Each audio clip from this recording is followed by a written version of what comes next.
और विश्वास है कि आप सब लोग प्रसन्न होंगे, खुश होंगे।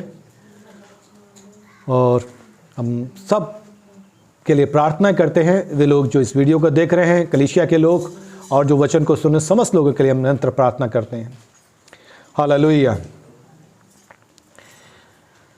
हम कई बार देखते हैं कि जब परीक्षाएं हमारे सामने आती हैं या समस्या हमारे सामने आती है, परीक्षा से भागने की कोशिश करते हैं हम।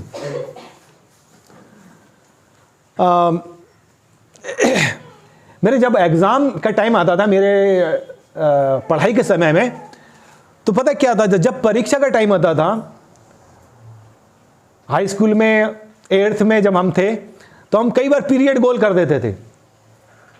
जब हमें मालूम होता था कि हमें एग्ज़ाम देना है या हमारा टेस्ट होगा, आज टीचर हमारा टेस्ट लेगा, तो हम क्या करते थे, पीरियड गोल। मतलब पीरियड गोल करने का मतलब हम उपस्थित नहीं होते थे, भाग जाते थे, क्लास छुप जाते थे। क्योंकि हमारे कॉलेज के पास में एक अमरूद का बाग था, उधर चले जाते थे हम, और वहां पर हम ऐसा करते थे। यदि, और वो कब होता था, जब हम उस टेस्ट के लिए और उस परीक्षा के लिए अपने आप को तैयार नहीं कर पाते थे, और तो हम पीरियड गोल कर देते थे।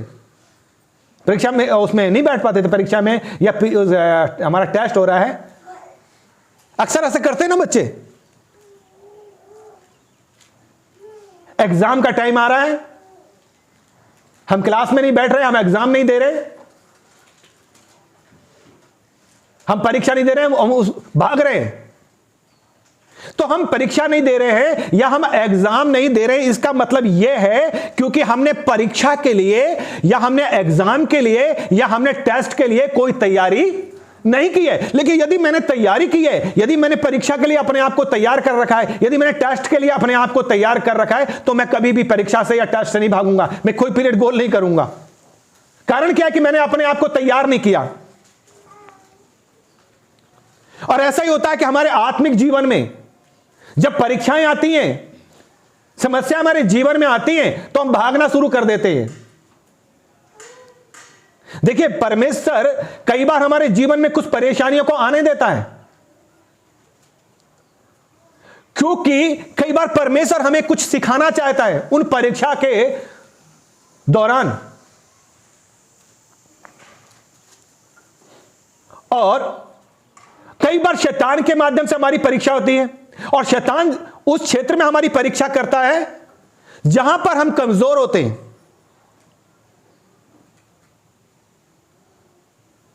जहां पर हम कमजोर हैं वहीं पर वो हमारी परीक्षा करेगा। लेकिन यह आत्मिक जीवन है, अगर हम परमेश्वर के साथ चल रहे हैं, प्रभु के पीछे चल रहे हैं, तो परमेश्वर उसमें, प्रभु हमारी मदद करता है उस परीक्षाओं में भी। आपने देखा कि चेले जब नाव खे रहे थे, वो खेते खेते उनकी नाव डोलने लगी, प्रभु देख रहा किनारे से। हम प्रभु की दृष्टि में हैं, क्योंकि प्रभु की दृष्टि उसके लोगों पर लगी रहती, वो देखता रहता, वो डूबने नहीं देगा।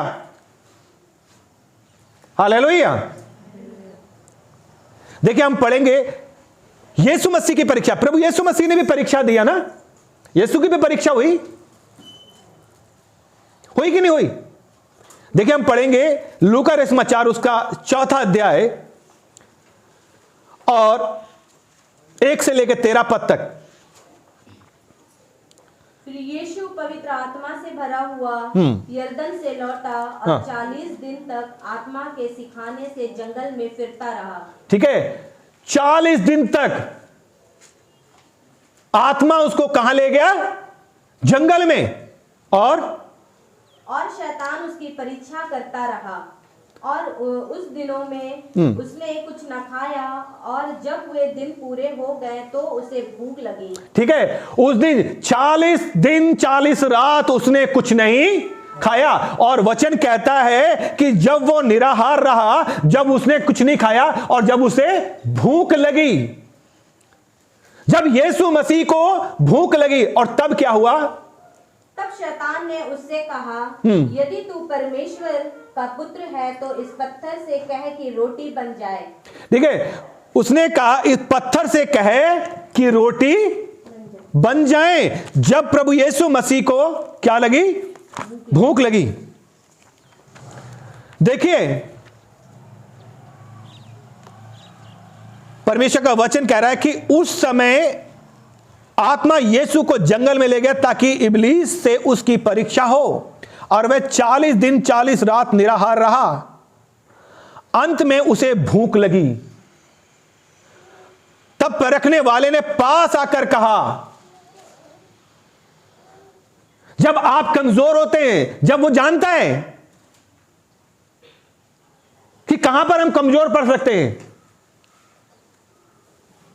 देखिए, परमेश्वर ने प्रभु को उस स्थिति में जाने दिया क्योंकि वो दिखाना चाहता था कि देख, ये सब मेरा पुत्र सब परीक्षाओं में भी अडिग रहेगा, खड़ा रहेगा, क्योंकि ये मेरा पुत्र है। और यीशु ने उसे उत्तर दिया, लिखा है मनुष्य केवल रोटी से जीवित न रहेगा। ठीक है, परमेश्वर का वचन कहता है कि मैं इस पद को एक बार फिर ना पढ़ना चाहूंगा कि 40 दिन 40 रात निराहार रहा, अंत में उसे भूख लगी। देखिए, शैतान परमेश्वर के द्वारा मनुष्य के लिए बनाई गई योजना, उद्धार की योजना को फेल करना चाहता था शैतान। ठीक है, और इसलिए वो परीक्षा करने के लिए इसको वहां पर आया। प्रभु यीशु मसीह की परीक्षा करने के लिए वहां पर आया। और लिखा है, तब परखने वाले ने पास आकर उससे कहा, यदि तू परमेश्वर का पुत्र है। तो क्या लिखा है? यदि तू परमेश्वर का पुत्र है तो कह दे, हाँ, तो ये पत्थर रोटियां बन जाए। तो कह दे ये पत्थर रोटियां बन जाए। क्या प्रभु ये नहीं कर सकता था? लेकिन वो अपनी सामर्थ्य का, वो अपने पिता की इच्छा के बगैर कुछ नहीं करना चाहता था। वो अपनी सामर्थ्य का उपयोग करना नहीं चाहता था। वो अपने पिता पर पूरी रीति से आधारित था। लेकिन परीक्षा के दौर में हम परमेश्वर पर आधारित नहीं होते हैं, अपनी दिमाग लड़ाने की कोशिश करते हैं और अपने आप उस परीक्षा से निकलने की कोशिश करते हैं। परमेश्वर का वचन कहता है कि उसको स्मरण करके काम करना, तेरे काम सफल हो। लेकिन ऐसी स्थिति में, ऐसी परीक्षा में, ऐसी समस्या में हम कमजोर पड़ जाते हैं। यीशु की भी परीक्षा हुई, अंत में जब भूख लगी। देखिए, भूखा पेट क्या नहीं करवा सकता? सब करवा सकता है ना। भूख के लिए तो इंसान, पेट के लिए इंसान क्या नहीं कर सकता? आप अगर देखें, बड़े बड़े पाप इस पेट के लिए इंसान कर देता है। लेकिन जब उसे भूख लगी, जब आप परेशानी में होंगे, जब आप समस्या में, उसी समय शैतान आपको आएगा मिसगाइड करने के लिए। उसी समय शैतान आएगा आपको समस्या खड़ी कर। जब आप परेशानी से जूझ रहे हो, जब आप एक समस्या से जूझ रहे हो, और तब आएगा ताकि आप परमेश्वर के रास्ते से भटक जाएं, आप उसके रास्ते पर आ जाएं। यीशु को जब भूख लगी तब आया वो। और देखिए, 40 दिन 40 रात निराहार रहने के बाद, कितना एक लंबा पीरियड था। समझ में आ रही मेरी बात आपको? और उस लंबे पीरियड में जब उसको भूख लगी, तब शैतान परीक्षा करने के लिए वहां पर पहुंचा। तो किस तरह से उसकी परीक्षा हुई? हम परीक्षा, हमारे सामने जब परीक्षा का समय आता है, जब हम परीक्षा का सामना करते हैं, हम लोग पीछे हटने लगते हैं, हम कमजोर पड़ जाते हैं। क्योंकि यीशु मसीह मनुष्य नहीं बन के आया?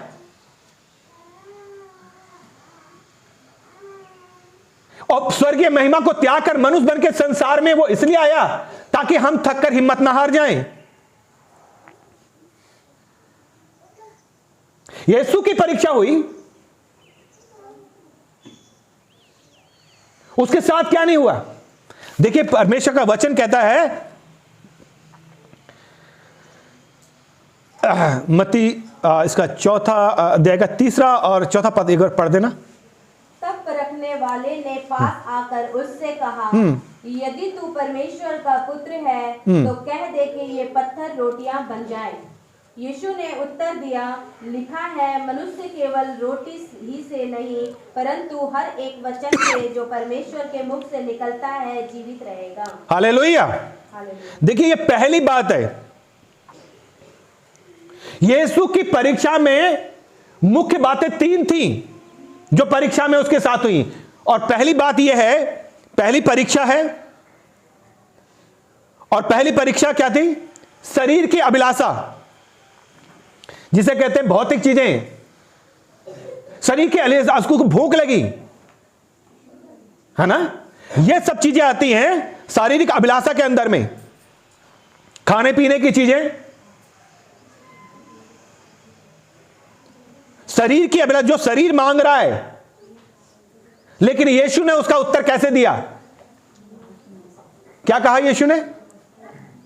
यीशु ने उत्तर दिया, हाँ। लिखा है, मनुष्य केवल रोटी ही से नहीं हाँ। परंतु हर एक वचन से जो परमेश्वर के मुख से निकलता है। देखिए, आप शैतान का सामना करने के लिए, यह हमारा मलयुद्ध, हमारा युद्ध हांड और मांस से नहीं है, अंधकार के उन आत्मिक सेनाओं से है जो आकाश में है, उन हाकिमों से है जो आकाश में हैं। तो हम उससे युद्ध लड़ सकते हैं वचन की तलवार से। आप अपने सामर्थ्य से नहीं लड़ सकते, वचन से। और यहां पर जो यीशु मसीह का सामने, यीशु मसीह वचन से ही बातचीत कर रहे। वो अपने पिता के विरोध में कुछ नहीं करना चाहता था, और उसने कहा इसलिए वचन में ऐसा लिखा है कि मनुष्य केवल रोटी से नहीं परंतु, क्या लिखा है? मनुष्य केवल रोटी ही से नहीं परंतु हर एक वचन से जो परमेश्वर के मुख से निकलता है, हर एक वचन से जो परमेश्वर के मुख से निकलता है जीवित रहेगा। उससे जीवित रहेगा। क्योंकि शरीर व्यक्ति शरीर की बातों पर मन लगाते हैं, और आत्मिक व्यक्ति आत्मा के, और उसका उस आत्मा के साथ संबंध था। और इसलिए ऐसी परिस्थिति में भी, ऐसी परीक्षा में भी प्रभु यीशु क्या रहा? स्थिर रहा। क्योंकि अगर वो उस परीक्षा में फेल हो जाता तो वो हमारा मुक्तिदाता नहीं बन पाता।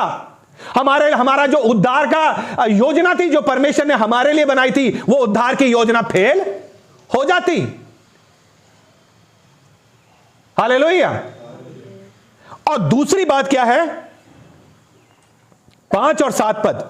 तब इब्लीस उसे पवित्र नगर में ले गया हाँ। और मंदिर के कंगूरे पर खड़ा किया और उससे कहा, यदि तू परमेश्वर का पुत्र है तो अपने आप को नीचे गिरा दे, क्योंकि लिखा है, वह तेरे विषय में अपने स्वर्गदूतों को आज्ञा देगा और वे तुझे हाथों हाथ उठा लेंगे, कहीं ऐसा ना हो कि तेरे पांवों में पत्थर से ठेस लगे।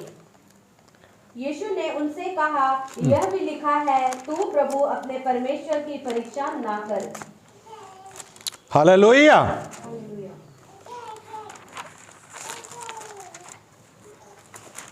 देखिए, और यह बात कहलाती है जीविका का घमंड। परमेश्वर का वो पुत्र था प्रभु यीशु मसीह, शैतान उसे कहां ले गया? मंदिर के कंगूरे पर। करीब लगभग 600 फीट ऊंचा था वो, कि तू यहां से नीचे अपने आप को गिरा दे। तो परमेश्वर ने उसे कहा, यदि तू क्या कहता है यहां पर? यदि तू परमेश्वर का पुत्र है। यदि तू पर, शैतान जानता था, उसको पता है कि यह परमेश्वर का पुत्र है, लेकिन वो शक पैदा कर रहे, यदि तू परमेश्वर का पुत्र। कई बार ये, क्या तुम परमेश्वर के बेटे हो?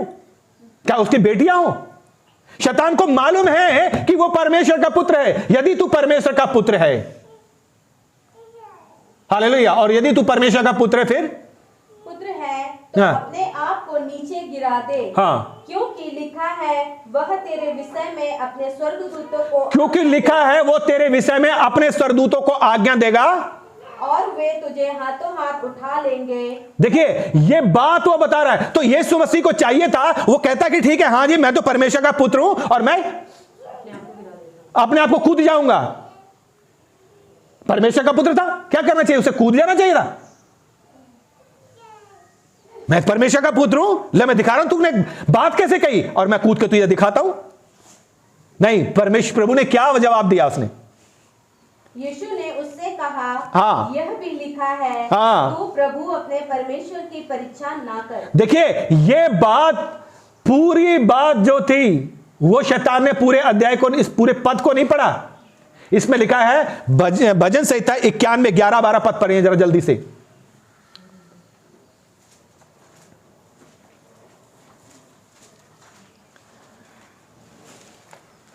भजन संहिता 91 11 12 पद। क्योंकि वह अपने दूतों को तेरे निमित्त आज्ञा देगा। देखिए, परमेश्वर का वचन कह रहा है कि वो तेरे दूतों को तेरे निमित्त आज्ञा देगा, हाँ, कि जहां कहीं तू जाए, हालेलुया, वो अपने दूतों को तेरे निमित्त आज्ञा देगा, जहां कहीं तू जाए वे तेरी रक्षा करें। देखिए, ये बात उसने नहीं बोली, उसने आधी बात यहां पर बताया, क्योंकि वो जानता था कि सब परमेश्वर का है। जहां कहीं तू जाए, क्या करेगा? वे तेरी रक्षा करें। सरदूत तेरी रक्षा करेंगे। एक शॉर्टकट का मार्ग बता रहा था वो। अगर वो इस तरह से चलता तो परमेश्वर ने जो हमारे लिए, समस्त मानव जाति के लिए जो उद्धार की योजना बनाई थी, वो पूरी नहीं होती। हालेलुया। तो उसके अंदर ये बात वो डाल रहा है कि तू अपने आप को नीचे गिरा दे। हम विश्वासी हैं, लेकिन हमें कहां पर वचन का इस्तेमाल करना, हमें जानना चाहिए इस बात को। हमारा युद्ध हाथ और मांस से नहीं है। वचन की तलवार हमारे हाथ में होनी चाहिए उस युद्ध के मैदान में।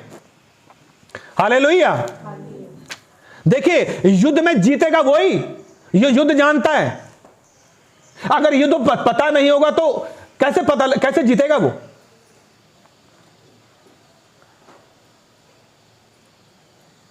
और उसको ही युद्ध में भेजा जाता है जिस पर हमारा भरोसा होता है कि ये जीतेगा। एक अच्छा खिलाड़ी ही एक अच्छा खेल खेलता है। कहते हैं ना कि पार्ट उसी को दिया जाता है जो अच्छा रोल अदा करता है। हालेलुया। देखिए, दाऊद कितना छोटा सा लड़का था वो, लेकिन एक बड़ी परीक्षा जब इजरायलियों के सामने खड़ी थी, गोलियत नाम का एक व्यक्ति 9.75 मेरे लगभग 10 फीट ऊंचा व्यक्ति था वो। मैं उसके बारे में रात देख रहा था कि उसके बराबर कोई चढ़ा। वो कह रहे थे एक एक करके आ जाओ, मतलब कोई एक जना आ जाए तुम्हारी तरफ से हमसे युद्ध करने के लिए, और इजरायलियों को ललकार रहा था वो। और दाऊद के बारे में मैं पढ़ रहा था कि दाऊद के जो और भाई थे, 3 भाई उसके जो सेना में शामिल थे, और ये रोटी देने के लिए उसको वहां पर गया, और ये सुन रहा है कि जो व्यक्ति एक है जो परमेश्वर की सेना को क्या कर रहा है? ललकार रहा है, परमेश्वर के लोगों को ललकार रहा है। हालेलुया। और इस बेइज्जती को ये बर्दाश्त नहीं करा इसने, और इसने कहा मैं उससे युद्ध करूंगा। और एक योद्धा के जितने भी शस्त्र थे वो इसको पहनाए गए, झिल्लम, कैप और टोप, और जो भी एक योद्धा को पहनाया जाता है, लेकिन दाऊद उसे पहन के चल नहीं पाया। वो एक चरवाहा था,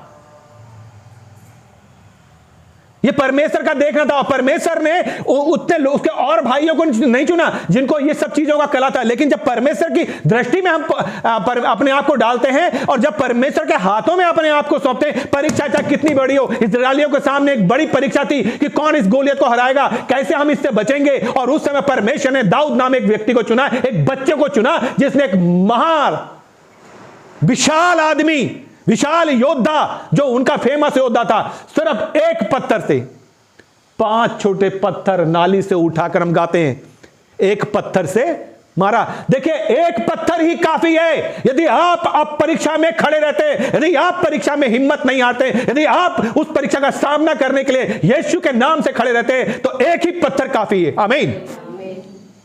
एक ही पत्थर दाऊद ने घुमा करके मारा, और उसके वो मत्थे में धस गया, गोलियत वहीं धराशायी हो गया। हालेलुया। मित्रों, परीक्षा कैसी भी क्यों ना हो, समस्या कैसी भी क्यों ना हो, आपको डटे रहना है, आपको हिम्मत रखनी है। हालेलुया।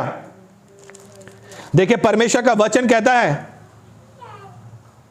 हम पढ़े थे भजन संहिता 91 का 11 पद में, क्योंकि वह अपने दूतों को तेरे निमित्त आज्ञा देगा कि जहां कहीं तू जाए वह तेरी रक्षा करें, वे तुझे हाथों हाथ उठा लेंगे, ऐसा ना हो कि तेरे पांव को ठेस लगे। लेकिन प्रभु यीशु मसीह ने क्या जवाब दिया जब शैतान ने उससे सवाल किया कि तू अपने आप को नीचे गिरा दे? उस परीक्षा की स्थिति में उसने वचन से बातचीत किया। क्या बात कर रहा है प्रभु? यीशु ने उससे कहा, हाँ, यह भी लिखा है, हाँ, तू प्रभु अपने परमेश्वर की परीक्षा ना कर। यह भी लिखा है कि तू अपने प्रभु परमेश्वर की परीक्षा ना कर। कई बार ऐसा ही होता है, हम प्रभु से गिड़गिड़ाते नहीं, हम प्रभु से प्रार्थना नहीं करते, हम एक परीक्षा लेते हैं, प्रभु तू ऐसा कर तब मैं ऐसा करूंगा, तू ऐसा कर तब मैं ऐसा करूंगा। हालेलुया। देखिए कई बार हम परीक्षाओं में गिर जाते हैं क्योंकि हम कमजोर होते हैं। परमेश्वर का वचन 1 कुरिन्थियों उसका 10 अध्याय 13 पद पढ़े, क्या लिखा है?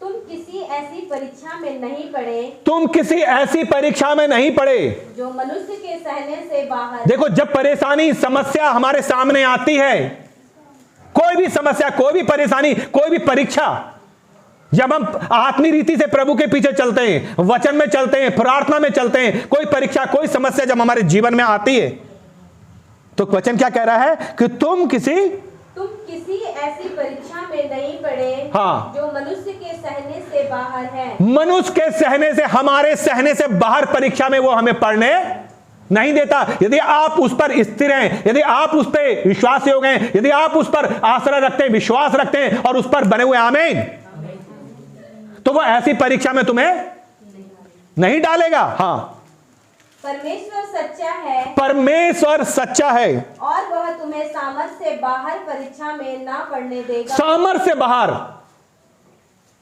कि जितना तुम सह सको केवल उतना ही, उससे ज्यादा नहीं होगा। सामर्थ से बाहर परीक्षा में ना पड़ने देगा, ना पड़ने देगा, कि तुम्हारी जितना तुम सह सको। हालेलुया। और वरन परीक्षा के साथ निकास भी करे। और जब आप ऐसी परीक्षा में, समस्या में पड़ोगे, तो वो उसमें से निकलने का उपाय भी करेगा, उसमें से तुम्हें निकालेगा बाहर। लेकिन आप क्या ऐसी परीक्षा में, क्या ऐसी समस्या में टिके हुए हैं, दृढ़ बने हुए हैं, मजबूत बने, या परीक्षा छोड़ के भाग रहे हैं, या आप उस एग्जाम को देना नहीं चाहते, या आप उस टेस्ट को देना नहीं चाहते?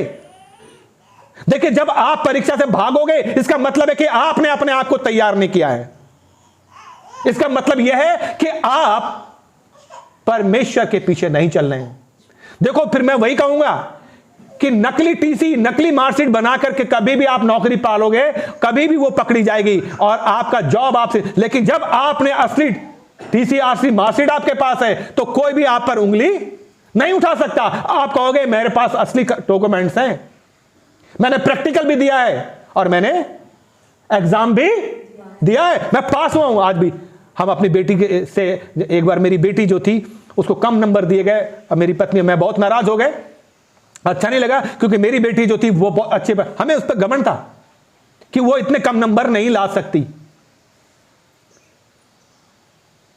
क्यों? क्योंकि हमें पता था। और हमने क्या कहा? हमने कहा कि मेरी बेटी की दोबारा परीक्षा लो, और मेरी बेटी स्वयं कह रही थी मैं दोबारा परीक्षा देने के लिए तैयार हूं। यही सवाल क्यों? क्योंकि हमने अपने आप को परीक्षा के लिए तैयार, अपने आप को टेस्ट, क्या आपने परीक्षा के लिए अपने आप को तैयार कर रखा है? आप कह रहे हैं मैं विश्वासी मसीह हूं, क्यों परीक्षा से डरते हैं? क्यों सामना नहीं करते? कभी भी, किसी भी समय आपका सेंटर कहीं पड़ सकता है, आपकी परीक्षा कहीं भी, किसी भी क्षेत्र में आपको परीक्षा देना। अगर आप कहते हैं विश्वास, तो विश्वास की आपका अगर देने का क्षेत्र है, उसमें किसी भी क्षेत्र में आपकी परीक्षा हो सकती है। आपको उस परीक्षा के लिए अपने आप को तैयार करना पड़ेगा, रखना पड़ेगा। यदि आप वास्तव में प्रभु के लोग हैं तब। हालेलुया। देखिए, जब यीशु निराहार रहा, जब उसे भूख लगी, जब आप पर प्रॉब्लम होगी, उसी समय शैतान आपको परेशान करने के लिए आ सकता है। आपको मालूम होना चाहिए, क्योंकि वचन स्पष्ट यहां बता रहा है। इब्रानियों 2 अध्याय 18 पद,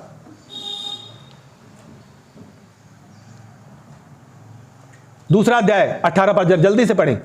इब्रानियों 2 अध्याय 18 पद।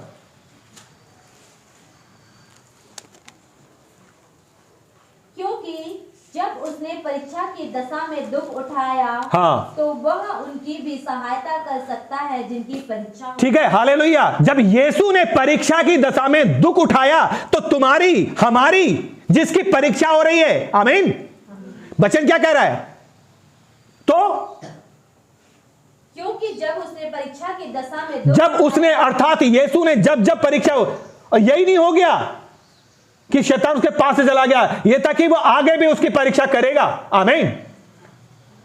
परमेश्वर का वचन कह रहा है कि जब उसने परीक्षा की दशा में दुख उठाया, तो वह उनकी भी सहायता कर सकता है जिनकी परीक्षा होती है। वो उनकी भी सहायता कर सकता है जिनकी, यदि आप किसी परीक्षा से गुजर रहे हैं, यदि आप कोई समस्या से, कोई आपके पास समाधान नहीं है, आपने अपना दिमाग लगा दिया, आपने सर से लेकर एड़ी तक का जोर लगा दिया, आपकी समस्या, आपकी परेशानी, आपका प्रॉब्लम दूर नहीं हो रही है, तो याद रखिए, वो मददगार है। वो इन समस्याओं से होके, इन परीक्षाओं से होके गुजरा है। हालेलुया। और उस पिता को उस पर पूर्णतः भरोसा था। हालेलुया। क्योंकि परमेश्वर का वचन करता है,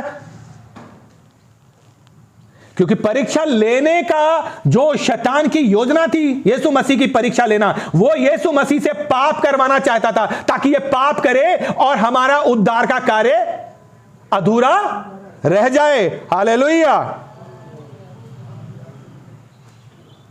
और परमेश्वर का उद्देश्य था अपने पुत्र को निष्पाप प्रमाणित करने का, और इसलिए उसने परीक्षा में जाने दिया, लेकिन आत्मा ले गया उसको। हालेलुया।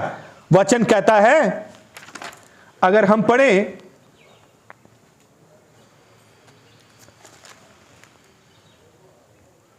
लूका रचित समाचार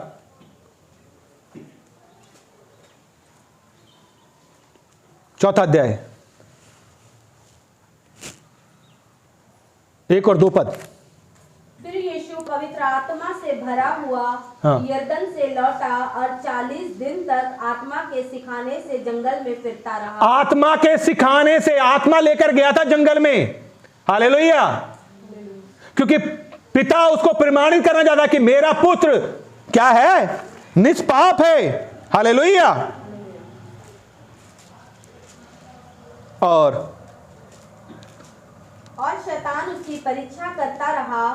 उन दिनों में उसने कुछ न खाया। हालेलुया। परमेश्वर का वचन कह रहा है इस चीज को, इसलिए क्योंकि जब उसने परीक्षा की दशा में दुख उठाया, तो वह उनकी भी सहायता कर सकता है जिनकी परीक्षा होती है। इसलिए ऐसी परीक्षा में मजबूत बने रहें। हालेलुया।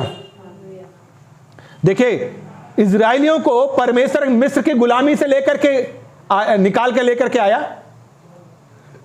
आगे समुद्र था और पीछे फिरौन की सेना थी। परमेश्वर चाहता तो उनको पीछे वापस ले जा सकता था, लेकिन परमेश्वर पीछे लेके जाने वाला परमेश्वर नहीं है, वो बैक लेके जाने वाला परमेश्वर नहीं है। परमेश्वर हमें आगे लेके चलने वाला है। हालेलुया। क्योंकि उसने हमें सिर बनाया, पूंछ नहीं बनाया, वो हमें आगे लेके चलना चाहता है। वो चाहता तो पीछे भी कर सकता था। देखिए, जब आप ऐसी परीक्षा के दौर से गुजरते हो, ऐसी समस्या के दौर से गुजरते हो, जब आप सर से लेकर एड़ी तक का जोर लगा देते हो, तब हमें चाहिए कि हम अपने सृजनहार को याद रखें कि जिसकी परीक्षा होगी, जिसने खुद परीक्षा दिया, परमेश्वर का वचन कहता है, तो वो उनकी भी सहायता करता है। हालेलुया। उनकी भी सहायता कर सकता है जिनकी परीक्षा होती है। तो आपकी भी क्यों नहीं सहायता करेगा? आप उसे पुकारो तो सही। हालेलुया। आप उसे आवाज दो, हे प्रभु तू कहां है? खटखटाओ, वो सुनेगा। वचन यूं ही नहीं कहा गया खटखटाओ तो खोला जाएगा। अंदर कोई है इसलिए कहा गया है। वो खोलने के लिए तैयार बैठा है, लेकिन वो चाहता है कि आप खटखटाना शुरू करें। आमीन। सो परमेश्वर का वचन ये बात बोलता है यहां, देखिए, जब हम ऐसी परीक्षा में पढ़ते हैं, कल मैं एक पद पढ़ रहा था और वो है नीति वचन 18 का 14 पद, जरा जल्दी से पढ़ दें।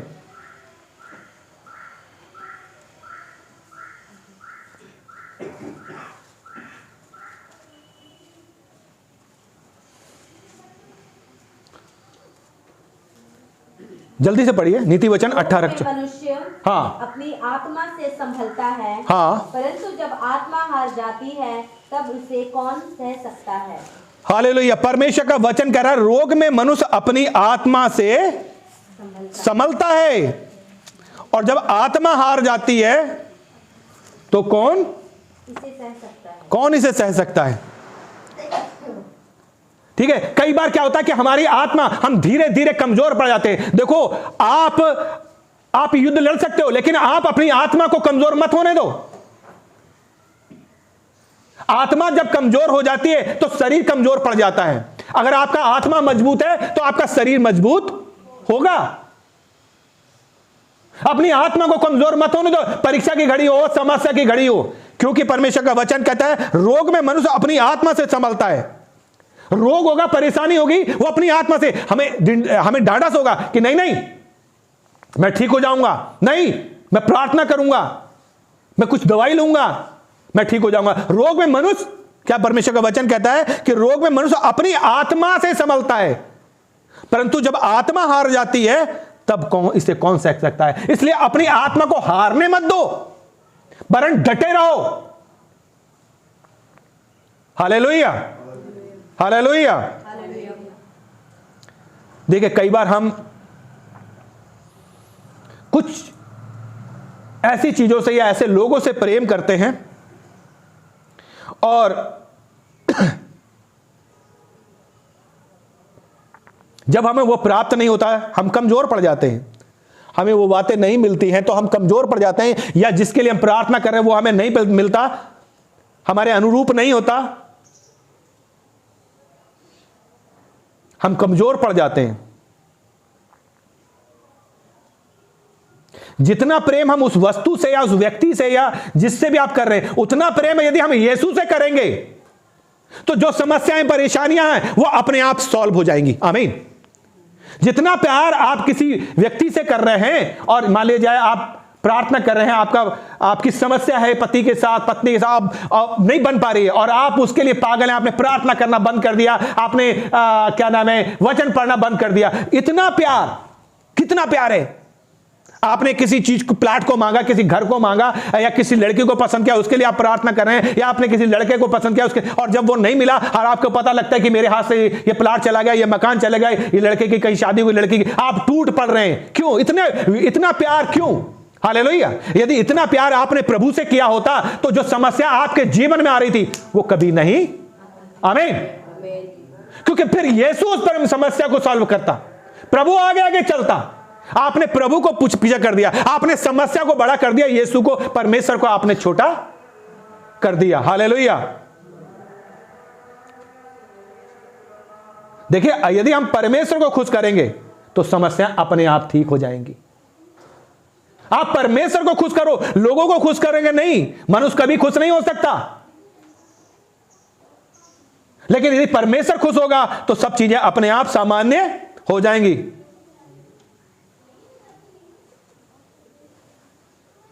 समस्या तब तक बड़ी होती है जब तक आप समस्या को प्रभु के हाथ में नहीं सौंपते, और जब आप अपनी समस्या को, परेशानी को प्रभु के हाथ में सौंप देते हैं, समस्या अपने आप सॉल्व होना शुरू हो जाती है। हालेलुया। सो मैं यही कहूंगा कि जब हम ऐसी परीक्षाओं के दौर से, ऐसी समस्याओं के दौर से गुजरते हैं, हिम्मत नहीं हारना है, डटे रहना है, क्योंकि हमारा परमेश्वर विजयी परमेश्वर है। वो हमें विजय के उत्सव में लिए फिरता है।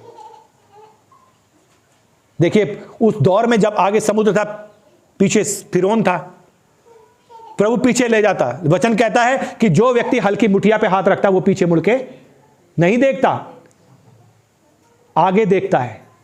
हमें आगे की ओर देखना, लक्ष्य हमारा आगे है। इसलिए ऐसी परीक्षा में, ऐसी समस्या में जहां पर आप खड़े हो, आप डटे रहो। हालेलुया। परमेश्वर संभालेगा। समस्या कई बार बड़ी गंभीर होती है।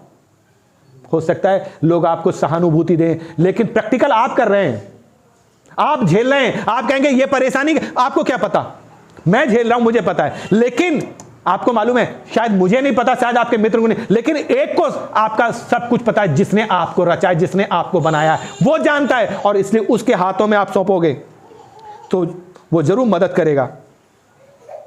इब्रानियों, एक बार जरा पढ़ देना, मैं आखिरी पद पढ़ूंगा। इब्रानियों 4 अध्याय 15 और 16 पद।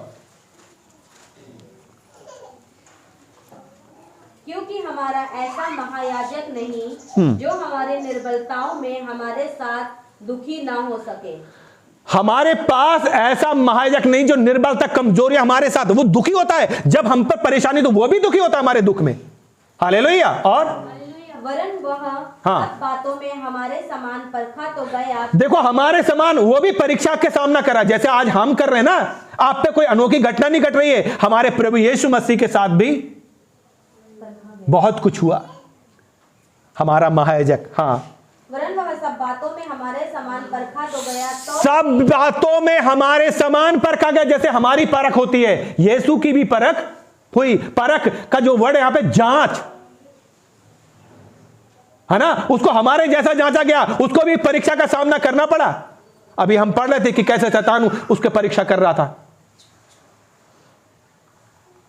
हालेलुया। और आगे क्या लिखा है? तो भी निष्पाप निकला। क्या निकला? वो निष्पाप निकला।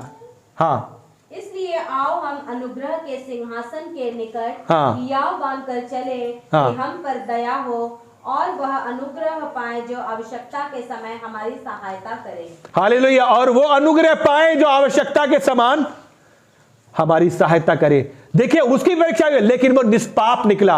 हालेलुया। इसलिए वो उनकी भी मदद करता है, क्योंकि जब उसने परीक्षा की दशा में दुख उठाया तो वह उनकी भी सहायता कर सकता है जिनकी परीक्षा होती है। आमीन। परमेश्वर इस वचन के द्वारा आपको आशीषित करे। हालेलुया। सो आए, हर परीक्षा में डटे रहें, खड़े रहें। परमेश्वर आपको हर परीक्षा में विजयी करेगा। सबको जय मसीह की। आमीन।